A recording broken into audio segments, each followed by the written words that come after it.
Welcome back, everybody, to the NCAA Next Up Dynasty here on NCAA Football 14.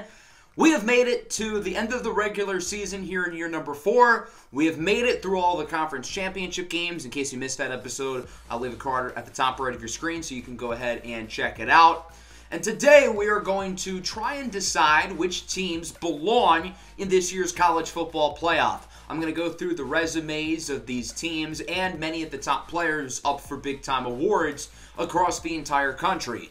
You guys will then decide which teams get in, which teams get out, what their seedings will be, and the winners of all the awards, including the HEISMAN Trophy. So we're going to be going through a lot of information today. I tried to organize it to where I'm not giving you guys too much information to where you're going to feel overwhelmed when you make your final votes, which there is a link in the description to a Google form where you can vote for everything that is up for grabs. So there's a lot of stuff we're going to go through today. Buckle up because we've got a fun one.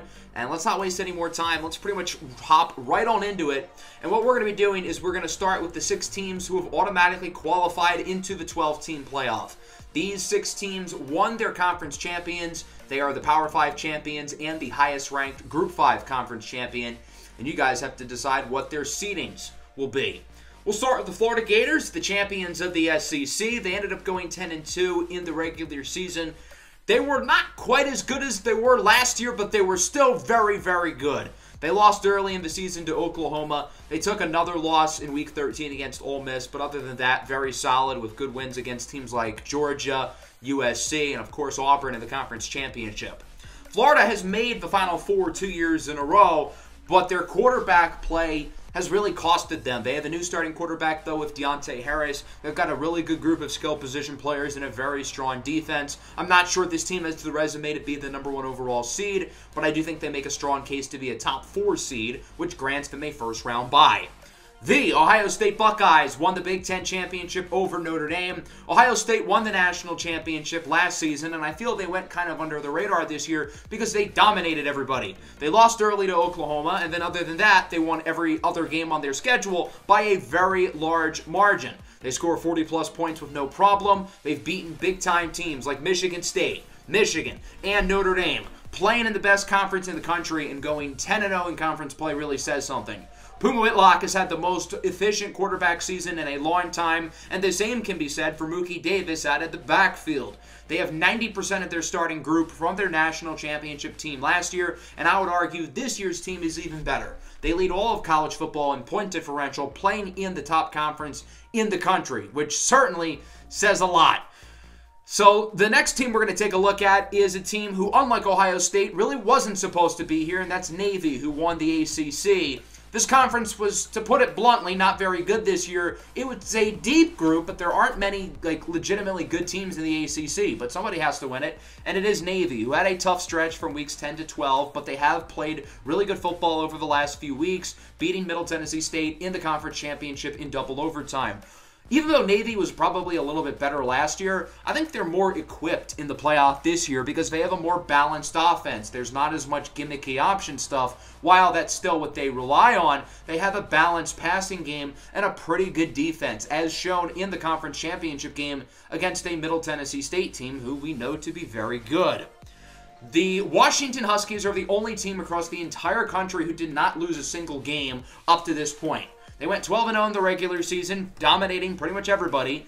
They steamrolled past Arizona State in the conference championship. Their big signature win came in Week 11 against Cal on the road. Of course, Cal is really good. That was their only loss of the entire season.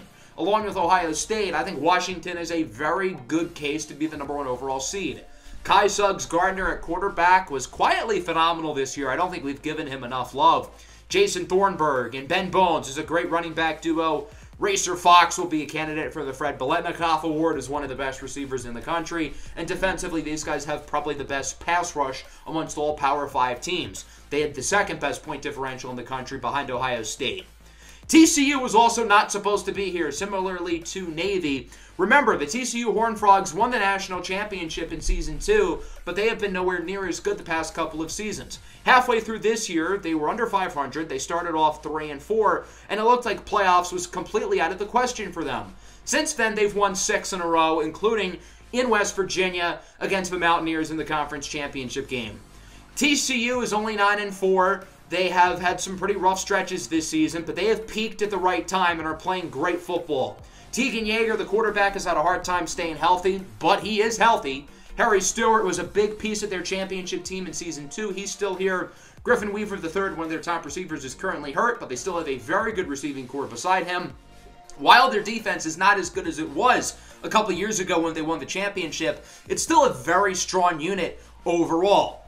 The highest-ranked Group 5 conference champion is Texas Tech. They are the final team who is automatically qualified to make the playoff.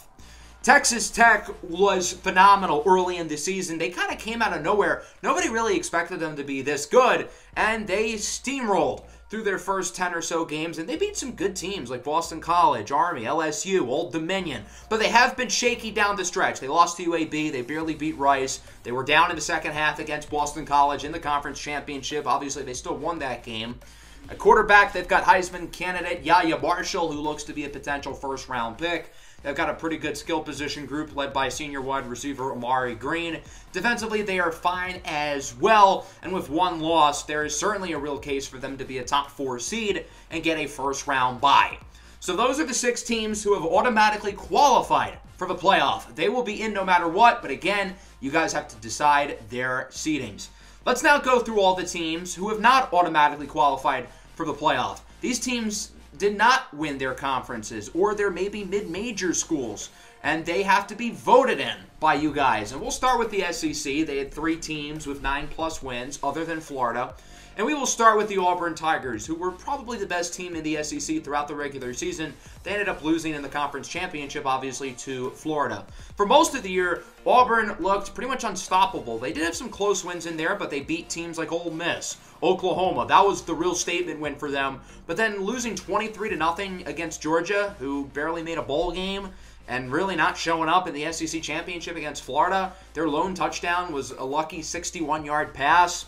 Jet Jackson at one point in time was a Heisman contender at quarterback, but he has really slowed down as the year has gone along. This Auburn team has the resume to make the playoff, but they're not playing their best football right now, and I kind of question if this team has what it takes to win 4 playoff games and win a championship. I think if they had only won 9 or 10 games, you could probably use that argument against them, but since they went 11-2, it might be too hard to not vote them in. The Tennessee Volunteers had a very interesting season. They started off 2-0, then they lost a couple of games to Florida and LSU, who are both tough opponents, by a combined total of just 8 points. So with that, Tennessee was 2-2, they had a small margin for error, and then they proceeded to win 8 in a row. The Vols are one of the hottest teams in the country. I was kind of waiting for them to slow down at the end of the year, and it just never really happened. They won a lot of games super close.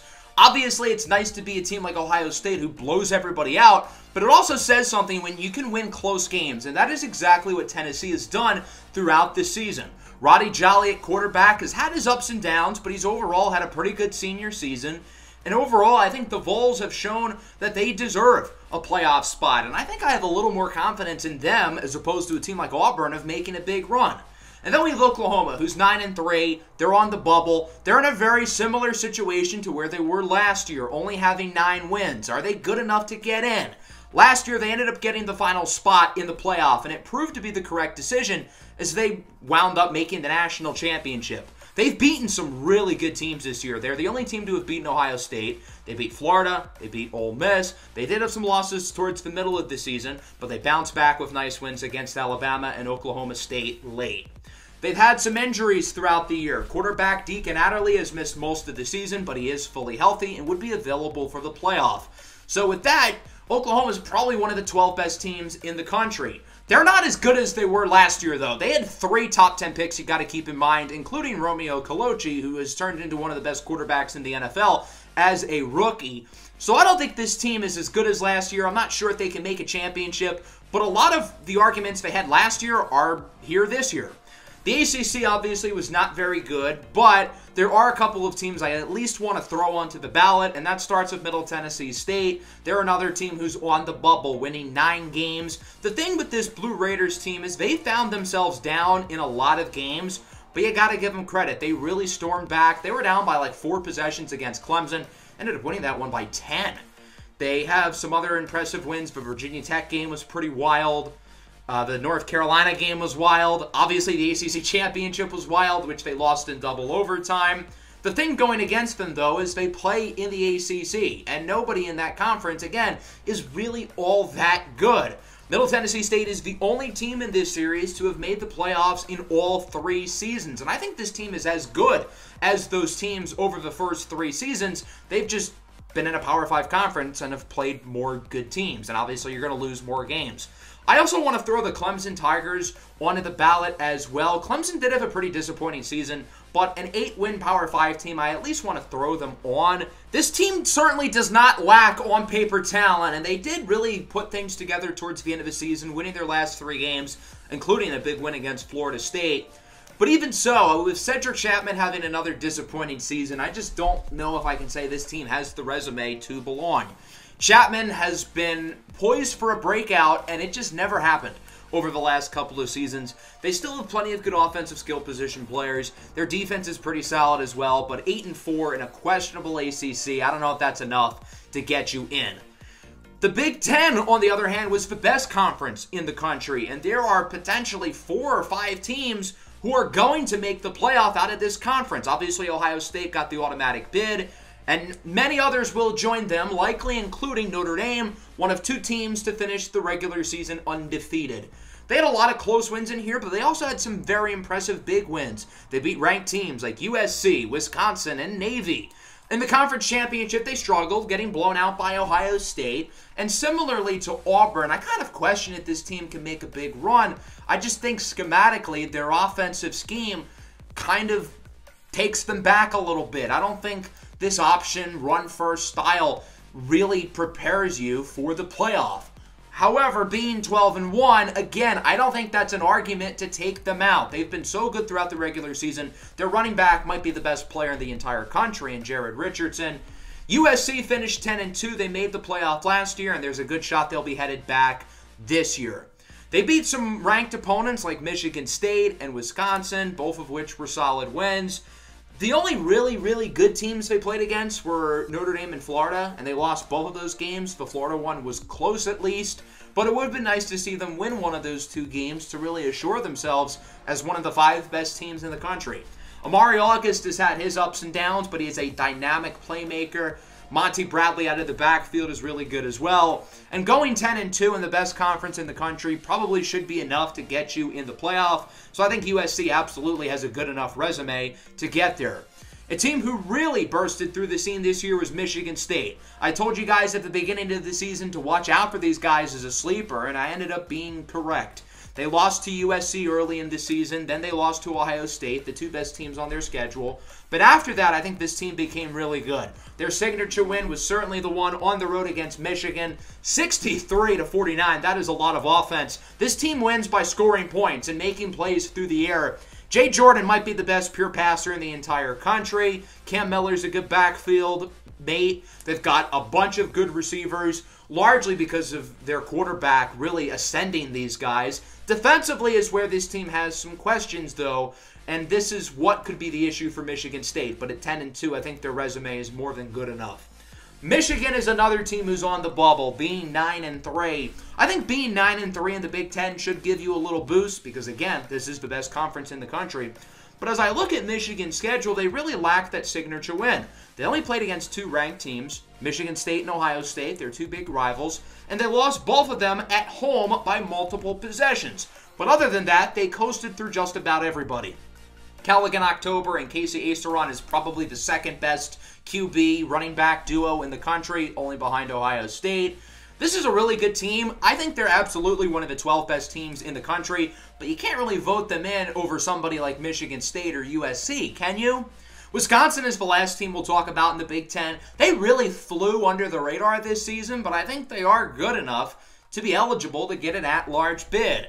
I think their resume is pretty similar to Michigan in the sense that they don't really have many signature wins. They lost to all the good teams they played against, being USC and Notre Dame, but they lost those games only by 3 points each. So they've played good teams close, but they also played bad teams close as well.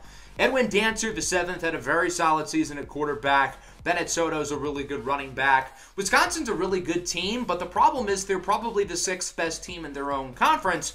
So unless you vote all of them into the playoff, which, I mean, there's a fair argument with that. The Big Ten was so damn good. But realistically, I don't think 6 teams from this conference get in.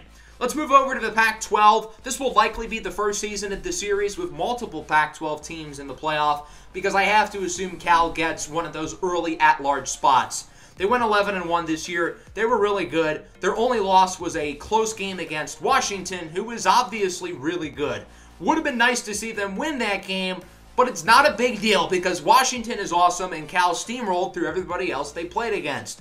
They also have a phenomenal quarterback-running back duo led by Marquise Harris, who became the starter last year, took over for Rufus Motley, forced Motley out of Cal, and that has proven to be the correct decision by the Golden Bears. Harrison Myers out of the backfield is a Heisman contender. Defensively, this team is really good as well. The Golden Bears have made the playoffs 2 years in a row, but they've had a hard time getting over the hump. Could this be the year? I personally think it could. I think they're good enough.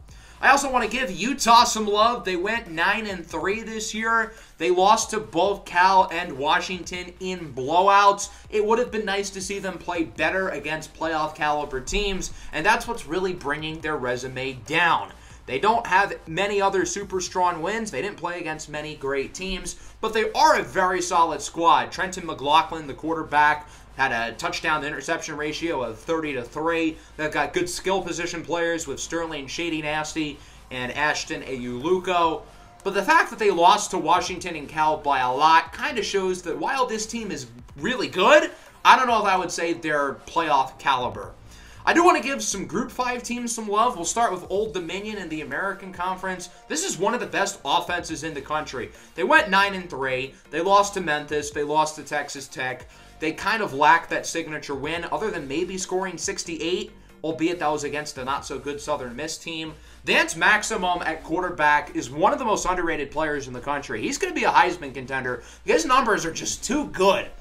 The one problem for Old Dominion is that they lost 3 games, and they play in a Group 5 conference. That in itself is probably enough to take them out of the playoff, but I did at least want to put them in. FIU, I want to give them a shot as well. They went 10-2. They won the Conference USA. Keep in mind, this conference does not have a conference championship game, so them winning the regular season title means they are the full conference champs. The thing that's going against FIU's resume is, simply put, they play in the Conference USA. They don't play against anybody who's all that good. If they were 11-1 or 12-0, I think it'd be a lot more understandable to put them in. This isn't even like Bowling Green last year, because Bowling Green played in a tough MAC conference and went 12-1. So if you don't think Bowling Green belongs, then FIU certainly doesn't belong. The Ohio Bobcats will be the final team on the poll. The Bobcats went 10-3 in a tough and competitive MAC conference, which is usually one of the better Group 5 conferences in the country. The thing going against Ohio, though, is if you're not going to vote in Bowling Green last year, who went 12-1 and probably didn't really deserve to get in, then there's not much of an argument for an Ohio team who lost 2 more games. Regardless, they're still a good squad. They won double-digit games. They won a pretty talented conference, so I still felt compelled to put them on the ballot. So there you go. Those are the 21 teams who could still win the national championship this year. Obviously, the first 6 will be in the playoff, and the last 6 spots will be down to the rest of these schools, which you guys are going to have to vote in. Let's go through the candidates for the Heisman Trophy now, and then all the other awards you'll see in the Google form in the description. We'll start with Jared Richardson, who I expect the game will give the Heisman to, but obviously we are having our own vote. Richardson had a phenomenal season with 1,800 yards and 24 rushing touchdowns. What's going against him is that he plays in a run-heavy offense who knows how to design plays to the running backs, and he isn't really much of an asset in the passing game, but as a runner, he is as dominant as it gets. Yahya Marshall is a 4-year starter at quarterback for Texas Tech. He had a phenomenal season this year and was one of the best quarterbacks in the country. Callaghan October had a very strong season as the Michigan quarterback. He was pretty good as a freshman, but really broke out this year as a sophomore, and Michigan was a much better team as a result. Amari August from USC is an intriguing player because his passing numbers are not all that good, but he also ran for 15 touchdowns and was a dynamic playmaker on the ground for what is likely a college football playoff team. As good of a season as Marquise Harris, the quarterback, had for Cal, Harrison Myers was really the engine of their offense. He was really good last year. He's been even better this year. He is an asset in the passing game as a running back, which certainly goes to his favor. Casey Aceron, the Michigan running back, was also good enough to make the list. He averaged 8 yards a carry last year before getting hurt, and he averaged 7.9 this year. Goddamn. Jay Jordan is probably the best passer in the country. What's going against him is that he provides nothing on the ground, but as a pure thrower of the football, it really does not get better than him. The next player we're going to look at, actually the final two, will be both Puma Whitlock and Mookie Davis. What's going against these two is that they might not honestly be all that valuable because their team is so good. Regardless, Puma Whitlock has had the most efficient quarterback season maybe in the history of college football, and the same can be said for Mookie Davis out of the backfield with 8.3 yards a carry and 20 touchdowns, as well as him being an asset in the passing game. He's had probably the most efficient running back season in a very long time. So while those two weren't necessarily super important to their team's success because their team was already so good, I felt that they were too good to leave off the list.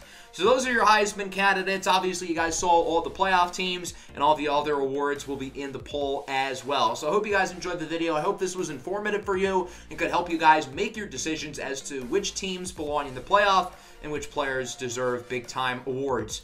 In the next episode, we will reveal the winners of all the awards, and we will reveal the 12 teams in the playoff, and then obviously we will make it through the college football playoff over these next couple of weeks. It should be a lot of fun. Make sure to hit the like button and subscribe to the channel if you are new. Peace out.